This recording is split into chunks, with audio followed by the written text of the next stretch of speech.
Hello subscribers. तो कैसे हैं आप सब? So hello friends, welcome back to our channel scratch your brain. So आज हम करने वाले हैं चैप्टर 3 ऑफ क्लास 10th जो है मेटल्स एंड नॉन मेटल्स। तो आज की वीडियो थोड़ी सी शॉर्ट होने वाली है क्योंकि आज मैं आपको थोड़ा सा इंट्रोडक्शन देने वाली हूँ इस चैप्टर का, मतलब ओवरव्यू बताने वाली हूँ कि what is in this chapter और हम क्या क्या इसके अंदर पढ़ने वाले हैं, एंड एक डिफरेंस बताऊंगी बेसिक सा जो कि आपको नेक्स्ट वीडियो के लिए थोड़ा सा हेल्पफुल रहेगा।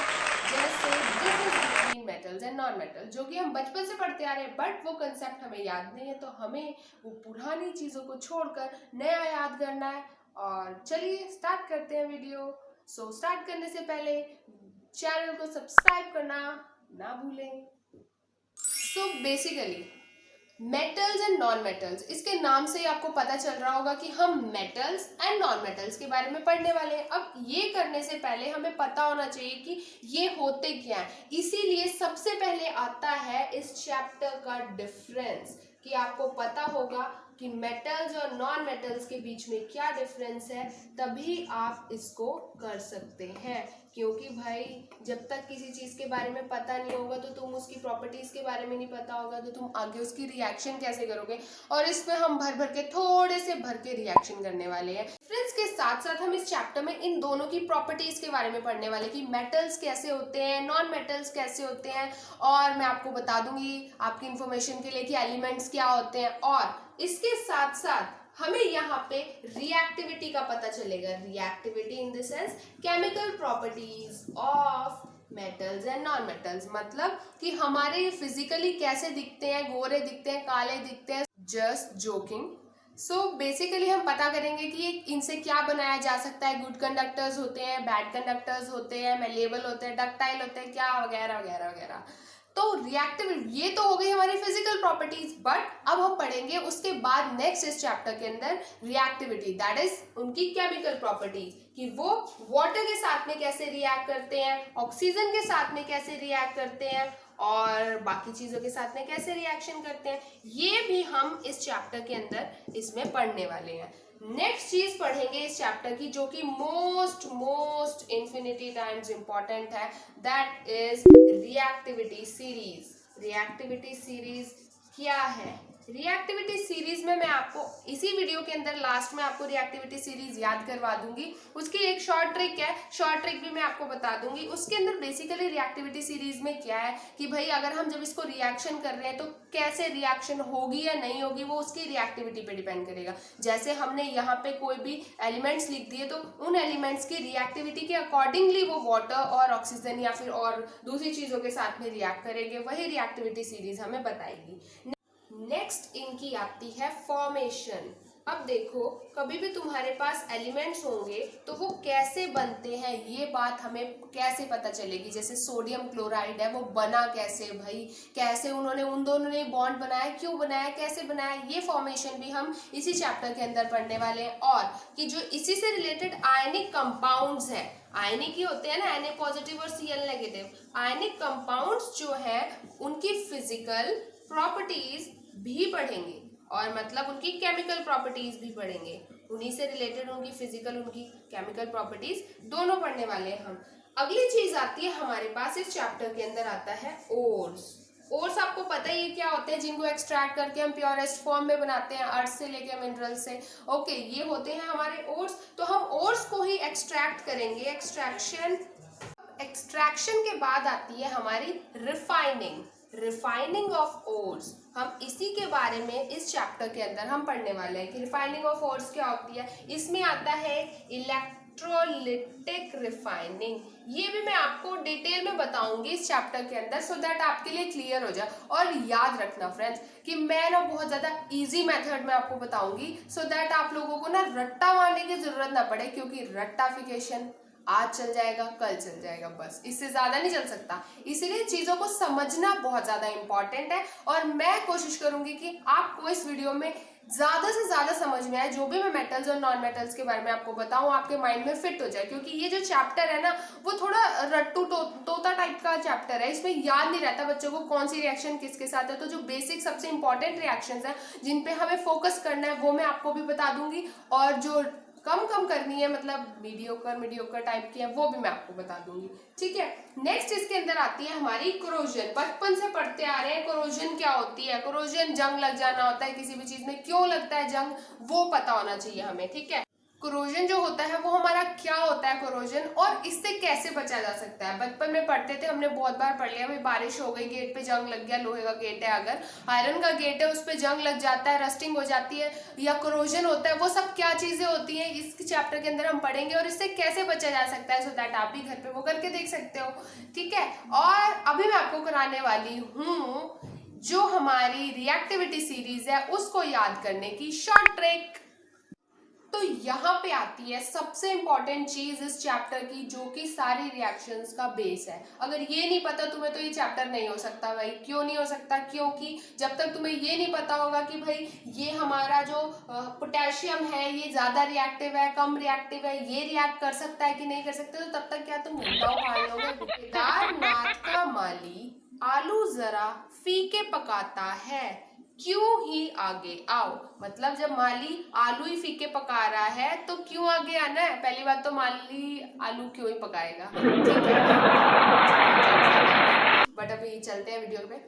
तो क्या है हमारा, केदारनाथ का माली आलू जरा फीके पकाता है, क्यों ही आगे आओ। केदार मतलब के फॉर पोटेशियम, नाथ के लिए यहाँ पे आ जाएगा सोडियम, सोडियम के बाद आएगा हमारा कैल्शियम, कैल्शियम के बाद आएगा मैग्नीशियम, ये एल्यूमिनियम, ये आएगा हमारा जिंक, फिर आएगा हमारा आयरन, फिर आएगा हमारा लेड, लेड के बाद आता है हाइड्रोजन। बेसिकली हाइड्रोजन हमारा मेटल नहीं है, बट इसकी प्रॉपर्टीज बेचारा थोड़ा एनॉमलस सा बिहेवियर इसका, अजीबोगरीब सा, ये किसी की प्रॉपर्टीज में नहीं आता है, तो फिर भी इसकी प्रॉपर्टीज थोड़ी मैच करती है, तो इसलिए बेचारे को इसमें रखा हुआ है जबरदस्ती। ठीक है, उसके बाद आता है यहाँ पे कॉपर, कॉपर के बाद आता है मरकरी, मरकरी के बाद आता है सिल्वर, और फिर आता है हमारा गोल्ड। तो यहीं पे ये आपको याद रखना है, जिसके अंदर जो फर्स्ट वाली है वो होती है मोस्ट रिएक्टिव। जो सबसे ऊपर होगा, मतलब जो केदार है ना बंदा, वो सबसे ज्यादा रिएक्टिव है, सबसे ज्यादा जल्दी रिएक्ट करता है, और जो लास्ट है वो है हमारा least reactive.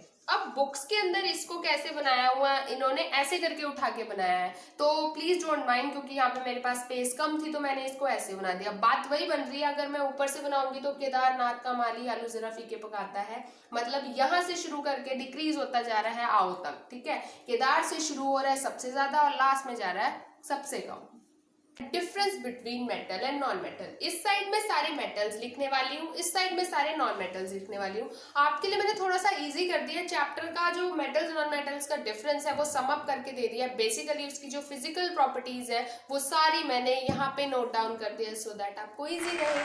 So first start करते हैं। सो फर्स्ट डिफरेंस क्या है, फर्स्टली जो मेटल्स होते हैं उनका जो वैलेंस शेल होता है उसके अंदर जो इलेक्ट्रॉन्स होते हैं या तो 1 होंगे या 2 होंगे या 3 होंगे, और एक कार्बन होता है उसमें 4 भी हो सकते हैं, कम टेट्रावेलेंट होता है क्योंकि। ठीक है, बेसिकली 1 2 3 इलेक्ट्रॉन्स ही होते हैं तो उनके वैलेंस शेल में। फॉर एग्जांपल जैसे हमारे पास सोडियम है, सोडियम के कितना हमारा एटॉमिक नंबर होता है 11, तो इसको हम करते हैं, इसकी कॉन्फ़िगरेशन कितनी बन जाएगी 2 8 एंड 1, तो यहाँ पे वैलेंस शेल में 1 इलेक्ट्रॉन आ गया, तो ये हमारा हो गया मेटल। ऐसे ही यहाँ पे आता है नॉन मेटल के लिए, तो ये यहाँ पे हम एग्जांपल लेंगे क्लोरीन, क्योंकि जिसके पास आउटर मोस्ट शेल में 4 5 6 7 8 इलेक्ट्रॉन्स रह जाते हैं, बच जाते हैं, वो होते हैं हमारे नॉन मेटल्स। तो यहाँ पे क्या आ गया, क्लोरीन लिया हमने तो क्लोरीन का एटॉमिक नंबर 17 होता है, इसको हमने चेंज किया तो कितना बनेगा 2 8 एंड 7। किसी को अगर नहीं पता है कि ये मैंने 2 8 एंड 7 कैसे किया है, मैं अपनी नेक्स्ट वीडियो में आपको बता दूंगी कि मैंने इसको कैसे कंप्लीट किया है, क्योंकि उसके अंदर हम एक टॉपिक पढ़ने वाले हैं। अब आता है हमारा नेक्स्ट, जो मेटल्स होते हैं वो लस्ट्रस होते हैं और शाइनी होते हैं। लस्ट्रस मतलब शाइनी से होते हैं, मस्त से लगते हैं, गोल्ड और सिल्वर की ज्वेलरी तो आपने देखी होगी। और जो हमारे नॉन मेटल्स होते हैं वो डल होते हैं, जैसे सिल्वर और कॉपर। बट इसके अंदर आता है एक एक्सेप्शन, क्योंकि हर एक किसी में एक अलग ही देशद्रोही निकला होता है। तो यहाँ पे देशद्रोही है हमारा आयोडीन, जो कि होता है शाइनी। नेक्स्ट आता है जो हमारे मेटल्स होते हैं वो होते हैं मेलिएबल। मेलिएबल का मतलब होता है शीट्स और डक्टाइल का मतलब होता है वायर्स। किसी भी चीज को अगर मैं शीट्स फॉर्म कर सकती हूँ, उसकी शीट्स बना सकती हूँ तोड़ फोड़ के जिस तैसे, तो वो होता है मेलिएबल। और अगर उसको वायर में चेंज कर दूंगी तो वो होगा डक्टाइल। तो जो हमारे मेटल्स होते हैं वो मेलिएबल एंड डक्टाइल होते हैं, बट जो नॉन मेटल्स होते हैं वो ब्रिटल होते हैं। मतलब उनको हम क्या करते हैं, पीसेस में तोड़ सकते हैं। मतलब उसे तोड़ोगे तो शीट वीट कुछ नहीं बनेगी, उसके टुकड़े हो जाएंगे। ठीक है। नेक्स्ट आता है हमारे पास good conductor of heat and electricity. जो हमारे मेटल्स होते हैं वो बचपन से पढ़ रहे हैं, ये तो हम good conductor of heat and electricity होते हैं। अब इससे अलावा जो हमारे नॉन मेटल्स होते हैं उनमें क्या होता है, वो होते हैं हमारे बैड कंडक्टर्स। बट जो यहाँ पे भी एक देशद्रोही निकले हुए हैं दो अलग से, एक होता है डायमंड एंड होता है ग्रेफाइट। दोनों है तो कार्बन की फॉर्म, बट दोनों, एक है हमारा गुड कंडक्टर ऑफ हीट, दूसरा है हमारा good conductor of electricity. Next चीज है हमारी मेटल्स जो होते हैं वो सोनोरस होते हैं। अगर तुम उनको किसी पे टंग करोगे तो आवाज आएगी टिंग। जैसे फॉर एग्जांपल अगर हम इंस्ट्रूमेंट्स बना लेते हैं, वायलिन वगैरह ये सारे हो गए, तो इसलिए होते हैं हमारे मेटल सोनोरस। और जो नॉन मेटल्स होते हैं वो होते हैं हमारे नॉन सोनोरस। ठीक है। अब जो हमारे मेटल्स होते हैं वो सॉलिड होते हैं रूम टेम्परेचर पे। रूम टेम्परेचर पे सॉलिड होंगे मोस्ट ऑफ द टाइम। और यहाँ पे एक एक्सेप्शन है हमारा मरकरी। मरकरी हमारा लिक्विड होता है रूम टेम्परेचर पे, पता ही है सबको, आई थिंक पता होगा। और यहाँ पे ये सॉलिड, लिक्विड एंड गैसेस तीनों फॉर्म में होते हैं। नेक्स्ट हमारा पॉइंट आता है यहाँ पे मेटल्स एंड नॉन मेटल्स के लिए। जो मेटल्स होते हैं हमारे हार्ड होते हैं, ठीक है, बट यहाँ पे भी जो हमारा सोडियम और पोटेशियम है वो देशद्रोही निकला और वो निकले सॉफ्ट। यहाँ पे जो होते हैं नॉन मेटल्स हमारे सॉफ्ट होते हैं, बट जो देशद्रोही है वो डायमंड है और वो होता है हार्ड। अब बेसिकली मेटल्स जो होते हैं उनका high melting and boiling point होता है। मेल्टिंग मतलब मेल्ट होने का पॉइंट और बॉइलिंग मतलब बॉयल होने का पॉइंट। तो उन दोनों का जो पॉइंट होता है वो क्या होता है, मेटल्स का हाई और नॉन मेटल्स का होता है लो। ठीक है। और जो मेटल्स होते हैं वो कौन कौन से कलर्स में जनरली मिलते हैं, सिल्वर, ग्रे और golden yellow in colour. But जो हमारे नॉन मेटल्स होते हैं वो डिफरेंट डिफरेंट कलर शो करते हैं। जैसे सल्फर हो गया, हमारा ग्रेफाइट हो गया, सारे अलग कलर शो करते हैं। So that's it for today's video. So if you like our video, please like and subscribe our channel Scratch Your Brain. And हाँ, ये इस चैप्टर की ओवरव्यू थी और नेक्स्ट वीडियो में मैं आपको बताने वाली हूँ इस चैप्टर को डिटेल में। So bye bye.